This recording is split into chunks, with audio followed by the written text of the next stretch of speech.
मेरे से इन्होंने ये सवाल किया, सर आप टॉक्सिक रिलेशनशिप्स के बारे में बताते हैं, उनकी कुछ निशानियां बता दीजिए कि टॉक्सिक रिलेशनशिप के बारे में कैसे पता चलेगा। सॉरी टू से को 5-6 निशानियां तो आप लोगों के रिलेशनशिप में आ चुकी हैं, ये आपको भी पता है, लेकिन आप मज़ीद क्लियर हो जाएंगे। मैं आपको 12 निशानियां बताने जा रहा हूँ। ये 12 निशानियां हैं टॉक्सिक रिलेशनशिप की। आपको अंदाज़ा हो जाएगा कि आप किसी टॉक्सिक रिलेशनशिप में तो नहीं रह रहे। सबसे पहली बात यह है, आपका पार्टनर कांस्टेंट क्रिटिसिज्म करना शुरू कर देगा, हर वक्त आप पर तनकीद करना शुरू कर देगा। तुम ये नहीं करती, तुम ये नहीं करते, तुमसे ये नहीं हो सकता, फलां ने ये किया था, फलां ने ये किया था, लेकिन तुम ये करते हो। मुख्तलिफ किस्म की तनकीद हो सकती है। यानी ऐसा नहीं है हम ये बात कहें कि एक ही किस्म की तनकीद होगी, एक ही हवाले से तनकीद होगी। वो हमेशा आपको दबाने की बात करेगा, हमेशा नीचा दिखाने की बात करेगा, किसी न किसी हवाले से कोई मौका नहीं जाने देगा। वो क्रिटिसिज्म करता रहेगा, तनकीद करता रहेगा। दूसरा, इमोशनली मैनिपुलेट करेगा। टॉक्सिक जो पार्टनर है या टॉक्सिक रिलेशनशिप की यूं कह लीजिए दूसरी बड़ी निशानी है कि उसमें इमोशनल मैनिपुलेशन शामिल हो जाएगी। अब ये होता कैसे है? इमोशनल मैनिपुलेशन का मतलब ये है कि वो आपके जज्बात पर काबू पाएगा। गुस्सा किसी और वजह से होगा, निकालेगा आप पर। आप अगर सिंपैथी उससे हासिल करना चाहते हैं, आप अगर उससे मोहब्बत हासिल करना चाहते हैं, तो उस पर भी वो आपको एहसास जुर्म में मुब्तला कर देगा, खुद तरसी में आपको मुब्तला कर देगा। आप अपने ऊपर तरस खाते हुए महसूस होंगे। ये बहुत बड़ा मसला है, इस बात को समझ लीजिएगा। तीसरा, लैक ऑफ बाउंड्रीज। एक दूसरे की बाउंड्रीज का ख्याल नहीं रखा जाएगा। ये बाउंड्रीज 3-4 किस्म की होती हैं। सबसे पहले इमोशनल बाउंड्री, दूसरा फिजिकल बाउंड्री, तीसरा फाइनेंशियल बाउंड्री और चौथा सोशल बाउंड्री। फिजिकल बाउंड्री से मुराद ये कि थप्पड़ दे मारेगा। सोशल बाउंड्री से मुराद ये किसी के सामने बेइज्जती कर देगा।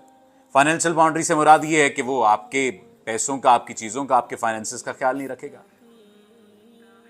तो आपकी बाउंड्रीज जो हैं वो नहीं मौजूद होंगी टॉक्सिक रिलेशनशिप में।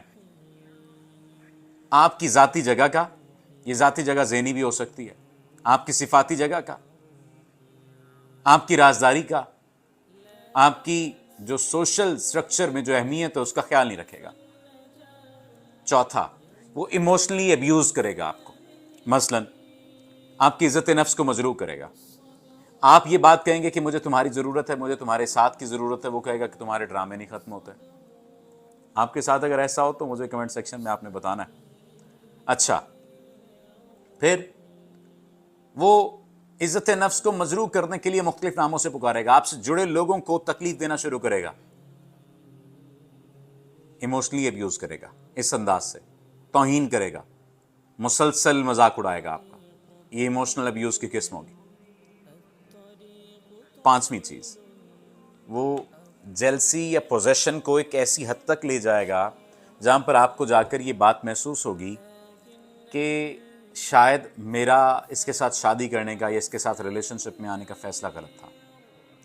ज़्यादा हसद करेगा आपके साथ। आप अगर अपनी ज़िंदगी में बढ़ने लगेंगे तो हसद में मुब्तला हो जाएगा।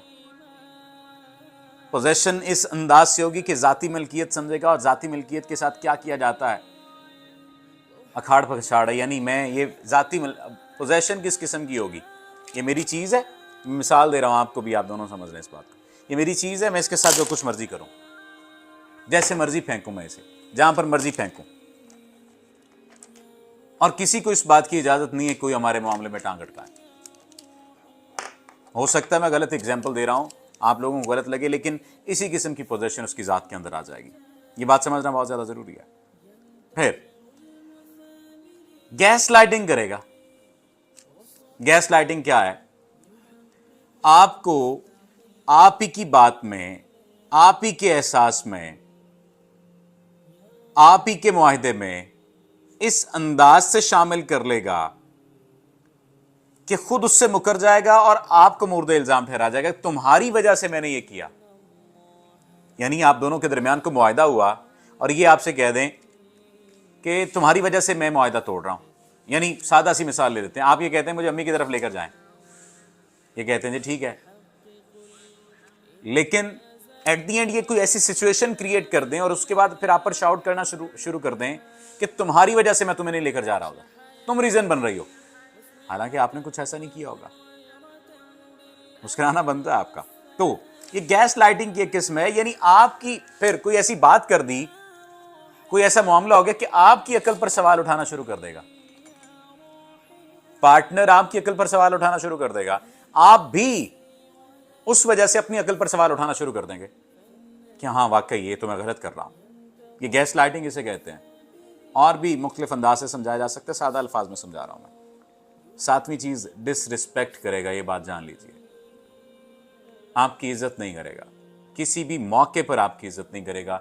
ये बात, इस बात का ख्याल करना बहुत ज़्यादा ज़रूरी है, ठीक है। इस बात को समझ लीजिए कि किसी भी मौके पर आपकी इज्जत नहीं करेगा। आठवां, फिजिकली अब्यूज़ करना शुरू कर देगा आपको, फिजिकली अब्यूज़ करना शुरू कर देगा। गालियाँ देगा, वो तो एक अलग बात है, थप्पड़ मारना शुरू कर देगा। फिर आइसोलेट करेगा, खुद भी आइसोलेट, आपको भी आइसोलेट। खुद आइसोलेशन में रहते हुए एंजॉय करेगा, आपको आइसोलेशन में रखते हुए तकलीफ देगा। एक बहुत बड़ा इशू है ये, इसको समझ लीजिए। 10वीं चीज़, इकोनॉमिक कंट्रोल है। आपके फाइनेंसिस को इस तरह से मैनेज करेगा कि आपके पास कुछ नहीं बचेगा। टॉक्सिक रिलेशनशिप की ये निशानी है, पार्टनर ये करने लग जाए। 11वीं चीज़, सिर्फ अपनी ज़रूरतों का ख्याल होगा और कुछ नहीं, सिर्फ अपनी ज़रूरतों का ख्याल होगा, सिर्फ अपने फ़ायदे का ख्याल होगा, सिर्फ अपना फ़ायदा नज़र आएगा, अपनी चीज़ नज़र आएगी, अपनी राय मुकद्दम रखनी है, आपका कुछ भी नहीं किया जा सकता। और फिर एम्पैथेटिक नहीं होगा, लैक ऑफ एम्पैथी। वजह क्या है? वो चाहता नहीं आपके साथ रहना रिलेशनशिप में, और अगर चाहता भी है तो तकलीफ देना चाहता है, टॉक्सिक है। बाज़ लोग रहना चाह रहे होते हैं लेकिन टॉक्सिक होते हैं, वो अपनी आदत के हाथों मजबूर होते हैं। ये बात समझ लीजिए, कोई भी शख्स जहरीले शख्स का जहरीले रिश्ते में रहने का मुस्तहिक नहीं है। अगर कोई शख्स जहरीले रिश्ते में रहने का अपने आप को मुस्तहिक समझता तो फिर तो उसकी अपनी ज़िंदगी है, लेकिन जहरीले रिश्ते में नहीं रहना चाहिए। अगर जहरीले रिश्ते में रहेंगे तो ये जहर आपकी रगों में फैल जाएगा और आप ख़ुद को मुर्दे इल्ज़ाम ठहराते हुए ख़ुद को तकलीफ़ देंगे और ख़ुद को इस नहज पर पहुंचा लेंगे कि सुसाइडल थाट्स आपको आएंगे। उम्मीद है आप इस बात को समझेंगे। ये निशानी अगर आप देखें तो आप इन निशानियों को ठीक करने की कोशिश करें। अब इसका हल, सादा सा हल बता देता हूँ जल्दी से। सबसे पहली बात, आप अपने पार्टनर से बातचीत करें, गुफ्तगू करें कि ये गलत कर रहे हो, तुम्हें नहीं करना चाहिए। किसी तीसरे को शामिल करें जिसकी आपका पार्टनर मानता हो। चौथी चीज़ ये कि आप मुझसे डिस्कस कर सकते हैं, मैं आपको उसका साइकोलॉजिकल या स्पिरिचुअल जो भी सॉल्यूशन होगा वो मैं आपको बता सकूँगा अपनी समझ बूझ के मुताबिक। तो आपने तो ज़ाहिर है कि इन चीज़ों को समझ लिया, जान लिया, आपकी मौजूदगी का ज़ाहिर फ़ायदा उठाते हुए मैंने वीडियो भी बनाई। बट आप ये देखिए कि ये चीज़ें आपकी ज़ात के अंदर या आपके रिलेशनशिप में अगर हैं तो इन्हें कंट्रोल करने की कोशिश करें। आपका बहुत शुक्रिया, आपका शुक्रिया सुनने का, साथ रहने का, और आपका शुक्रिया इस वीडियो को अब तक सुनने का। Thank you.